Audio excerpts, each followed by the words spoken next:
with new recipes on our TM6 model Thermomix. Don't fret if you got a TM31 or a TM5 though, you can make these using the recipes on Cookie Doo as well. So they are certainly for you as well. Now, this is an amazing recipe. It's fairly new to Cookie Doo. Pineapple is the feature, which I've got some pineapples we've picked up, so I'm excited to share this with you. Reminds me of something my nana might have made as well. Preheat your oven, check, got that sorted. And then next up, we're going to line a baking tray. So I've just put baking paper in mine. First things first is some butter. So it is dairy. It's got dairy in it, not dairy free, but it is gluten free. So come along and see how to make it gluten free for those of you who need things to be gluten free. Well, that's a little bit heavy. We'll just take a little bit out. The beauty of the Thermomix is you can go backwards and take things out and it doesn't matter. So let's see what that comes in at now. A little bit heavy still. There, it doesn't matter. I'm just going to leave that. It's only an extra 5 grams, which is a little less than a teaspoon, I think. So next up, brown sugar. Now I am using monk fruit sweetener, keeping it low carb, and it's certainly not a brown sugar, it's more like a raw sugar. Don't skimp. Those of you who know how I cook know that I would normally shortchange this a little bit. However, it's going to make the base. So we're making like a lovely biscuit base. If you shortchange the butter, it will go crumbly. So don't try and do that. Next up, we've got some rolled oats. It says flakes, the quick oat type, so it should be chopped down, but you know me, I'm just flying with what I've got. I don't buy quick oats. I could have milled them down first. I didn't worry. We'll just see how it goes. I think it'll be fine. So let's go. You'll be able to learn from my experience and probably just use your oats as well. So in that goes 100 grams of that, and then all-purpose flour, and that's where we're putting in our GF flour. So it's 70 grams to bind it together, and this will be done in a second. The beauty of the Thermomix. So 70 grams or 80, whoops, doesn't matter. Oh, and some desiccated coconut. In that goes.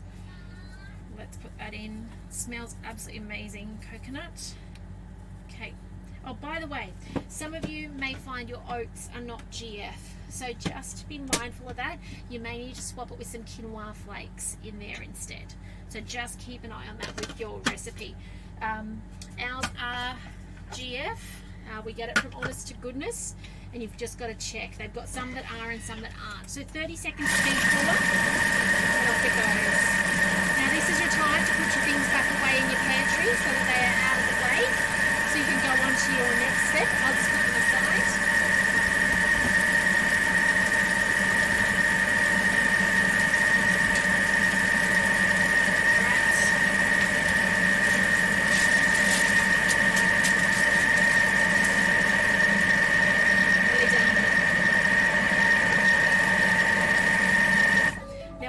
Thinking is if the oats don't go down enough or it's too crumbly looking, I could actually turn that up at that speed and chop them down in that step. However, looks amazing to me. That's going to work out perfectly fine for us. So transfer the mixture to the base of a prepared pan and press into a compact layer. So from here, oh, look how easily that comes out. I love recipes like that because guess what? No cleaning the bowl between steps. Winning. Okay, so this needs to be pressed down and baked for 10 minutes. Now I'm going to do this off camera. You'll notice though my tray is slightly too large for what I'm doing because I am limited by what I've got in the van. So I am just going to use 2/3 of it. I'll fold over the end and just not use, sorry if you can't see that, the portion on the end. So I'm going to now take a couple of minutes to press this down, get this in the oven, and I will come back and show you the next step in a moment of making the beautiful pineapple layer on top. So I'll see you shortly. Bye for now. Hi guys, welcome back. We have the base in the oven. It's cooking for 10 minutes at 180 degrees, and we're going to get started on the center filling part, which is the beautiful pineapple curd looking thing. Really, it looks like a curd. So let's get going on this. First things first is 70 to 85 grams of sugar depending on your taste. Now I'm going to go to 70 because I really don't want it on the higher side. There's enough sweetener in this. My kids wouldn't normally get this sort of treat. However, fresh pineapple, can't go past making something yummy with it. 2 tablespoons of cornstarch. Now cornstarch really is corn flour for us. This is from the UK, I'm going to guess. I could be wrong, but I think it's from the UK, which is why you've got that word cornstarch in there. Just guesstimating that in there. 2 tablespoons approximately. Tablespoons are your large ones, like your oversized dessert spoons. We're going to now mix that for 15 seconds on speed 4. So we'll just spin that up and let that do its thing. It won't take long. And then we're going to move on to adding some lemon, some pineapple, and I think that's just about it. Alright, I might stop that early just because I'm impatient. Straight down the sides, we'll skip that as well. Here we go. 500 grams of fresh pineapple cut into chunks. I haven't got too hung up on the little black bits, you know, the little hard bits. I'm just going to leave them in there. It might make speckles, but you know, so be it. Oh, that would be my lid weight. That's why it's not 500. I did pre-weigh it. 45 grams of lemon juice. Beautiful fresh lemons as well at the moment. Let's see how much of that is. I actually probably should have just cut the skin off in hindsight. So if you ever need a big chunk of lemon that's going into something that you're going to blitz down, actually just cutting the skin off and tucking the whole lot in is usually the best bet. So anyway, that's okay. Today, hindsight's a wonderful thing. We'll just work with what we got. Just getting these seeds out. Okay, so it's actually going to be about a whole lemon. It wouldn't have been though if I cut the segments off the side. So if it actually cut the skin off and segmented it and put it in, it wouldn't have been. It would have probably been 3/4 of a lemon because you keep all that flesh. All right, let's blitz this up. 8 seconds, speed 8, off we go, and then.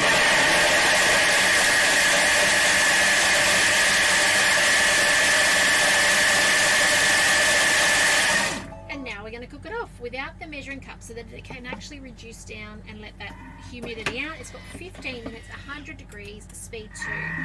So I'll come back when this is cooked off and my base is a little bit cooler, and I'll show you the very end of this beautiful recipe.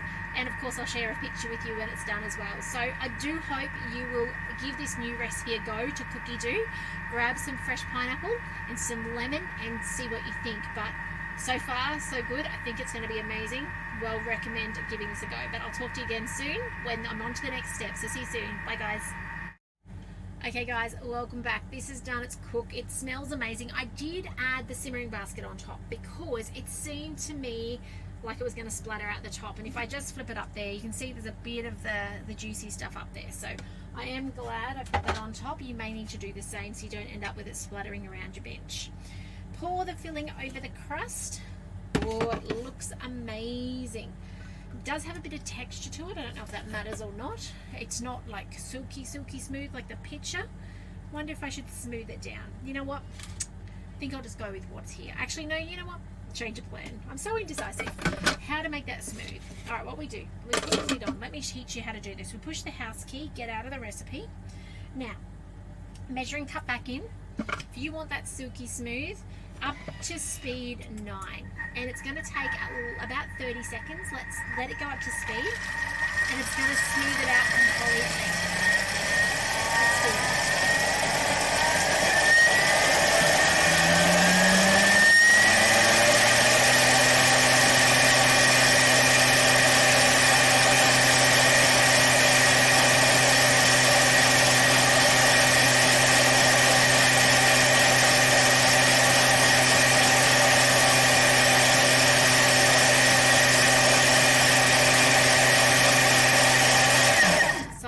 Seconds I find is kind of the minimum. If you go a bit shorter, it'll be not as silky, so I want it silky. Now I've just got down here my tray with my base on it. Okay, I'm just going to fold up the end a little bit so that it contains this beautiful curd kind of sauce. Excuse the rattling sound. Fold that up, press it down, and it just makes it like a little well inside so that it doesn't lose it all over the edge, although I'm sure I'll find somebody who wants to eat that. Now this does go in the oven again, so we're going to now get back to this recipe, which is bookmarked at the top, and it says to pour this over the crust and sprinkle with 2 tablespoons of desiccated coconut. I don't have desiccated, I got shredded, but let me just show you. This looks a bit like apple sauce. That's what it looks like, apple sauce to me. Now we'll just spread that around. Again, I don't have that most ideal tin for this, as I've mentioned, because I am operating with what I've got in the van. That's okay. Hopefully I don't lose too much. Oh, there we go. I just lost it down the side.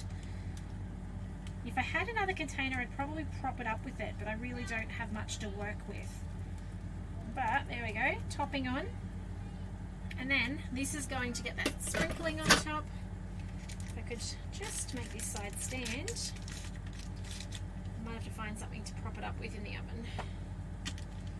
And some coconut, 2 tablespoons over the top, sprinkling over the top, and then it's going popping back in the oven, and it's cooking for 25 minutes at 180 degrees until it's beautiful. And then we get it out, and you got to let it cool completely before you try and chop it. Don't try and chop it hot, that will just disappear off the top, that beautiful pineapple. And refrigerate before you cut it into squares and enjoy. So I'm going to find something creatively to prop up this end so it keeps that beautiful stuff on the inside. I'm going to lick out the bowl because doesn't that look amazing? But otherwise, I hope you'll give this a go. Let me just spin this camera around, see if I can show you a little bit of what it looks like. Excuse the double-handed, there we go. So absolutely looks pretty.